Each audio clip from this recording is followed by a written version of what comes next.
Samsung is reportedly conducting rigorous testing on its next-generation flagship, the Galaxy S26 Ultra. The latest rumor suggests that one prototype features 3 rear cameras, a reduction from the 4 found on the Galaxy S25 Ultra. Fortunately, Samsung is said to be bringing back a key feature it removed from this year's premium model, while also researching stacked battery technology to surpass the 5,000 mAh capacity threshold. Tipster X, like a Vesca D, has revealed a promising configuration of the S26 Ultra prototype, albeit with the aforementioned camera reduction. While it's unclear which sensor has been omitted, Samsung may have made this trade-off to reintroduce variable aperture technology, last seen on the Galaxy S9 and S9 Plus. This would enhance versatility from a single lens, making the removal of an extra camera less impactful. Additionally, fans frustrated by Samsung's removal of Bluetooth connectivity from the S25 Ultra's S Pen can breathe a sigh of relief. The S26 Ultra's prototype S Pen is rumored to restore Bluetooth functionality. A petition urging Samsung to reinstate this feature garnered over 600 signatures initially, a number that has since surged to 876, reflecting strong demand for its return. As for the battery, the S26 Ultra might incorporate stacked cell technology, with reports suggesting a capacity exceeding 5,500 mAh. Samsung is also exploring silicon-carbon batteries, which could potentially push the S26 Ultra's battery capacity to 7,000 mAh. This shift aligns with Chinese manufacturers, many of whom have already adopted this technology, offering superior efficiency and longevity. While Samsung had considered stacked batteries for the S24 Ultra, it ultimately opted against them. A larger battery and Bluetooth-enabled S Pen could make the S26 Ultra far more desirable, but as always, take these leaks with a grain of salt until further confirmation. Samsung made no major advancements in battery technology this year, with the S25 series maintaining similar battery sizes as its predecessors. Meanwhile, Chinese competitors have embraced silicon carbide batteries, leaving Samsung at a disadvantage. That may change in 2026, as a new leak from Korea suggests Samsung is seriously considering a transition to silicon batteries. If true, this could mean larger batteries within the same footprint, similar to what we've seen in 2025 flagships like the X200 Pro. Another rumor suggests Samsung may adopt 65W charging, but this seems more like a wishlist item than solid information. While faster charging would be welcome, Samsung has historically been conservative in this area, and it's unlikely to change in 2026. That said, we'll continue to receive more details about the Galaxy S26 series in the coming months.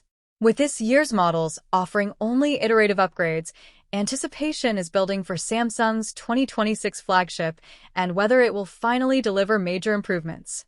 5 things I want to see on the Galaxy S26 Ultra. It's never too early to think about Samsung's next Ultra flagship. After exchanging my Galaxy S25 Ultra for a smaller model, here's what I hope to see from the S26 Ultra next year. Yes, you heard that right. I originally bought the S25 Ultra, but ultimately returned it for the S25 Plus. Several factors influenced my decision, but if Samsung makes a few key adjustments, I'd gladly upgrade to the S26 Ultra in 2026. 1. A more distinctive design. Samsung must make bigger design changes than it did last year. The S25 Ultra retained most of the S23 Ultra's elements, making it feel too similar to its predecessors. The S24 Ultra's sharp edges even led to reports of pocket damage, forcing Samsung to round them out slightly for the S25 Ultra. However, they then squared off the sides, making the phone thicker and less ergonomic. All I want is rounded corners and a more comfortable frame. Is that too much to ask? 2. An improved S Pen, or its removal. The S25 Ultra's S Pen is a downgrade from previous versions, losing Bluetooth capabilities and functions like air gestures and camera controls. While some argue that removing these features was the right call, I'd go even further. Samsung should consider eliminating the S Pen entirely. It remains a niche feature, yet it takes up valuable space that could be used for a larger battery. If Samsung isn't willing to remove it completely, they could make it an optional accessory, similar to how the Z Fold 6 handles it. 3. A larger battery with cutting-edge tech. The Galaxy S25 Ultra already offers great battery life, as highlighted in our review. But why stop there? I'd love to see the S26 Ultra's battery capacity increase to at least 5,500 mAh. This could be achieved by removing the S Pen or utilizing silicon-carbon battery advancements. Leaks suggest Samsung is considering this upgrade, but only time will tell if it happens. 4. True Qi 2 wireless charging. The Galaxy S25 series supports Qi 2 chargers, but lacks built-in magnets like iPhones, making it feel like a half-baked implementation. This means wireless charging speeds remain capped at 15 W, the same as the S24 series. Samsung essentially slapped a Qi 2 compatibility label on the device without meaningful improvements. A proper Qi 2 implementation on the S26 Ultra would be a much-needed change.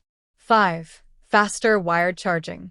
The S25 Ultra supports 45W charging, which is decent, but competitors achieved similar speeds years ago. With next-gen processors and more internal space, Samsung should finally adopt faster wired charging. Final thoughts. The Galaxy S26 Ultra needs to be a real upgrade over its predecessor. Many expected significant improvements with the S25 Ultra, but those expectations fell short. Samsung must move beyond complacency, particularly with design and camera enhancements, as competition is more intense than ever. We don't need more AI gimmicks. We need a bigger battery, better cameras, and real innovation. If Samsung delivers, I'd happily trade in my current phone for the S26 Ultra when it launches next year. That's all we know for now. We'll keep you updated as more details emerge. Thanks for watching. This version improves readability, refines the vocabulary, and maintains the original structure. Let me know if you need any tweaks.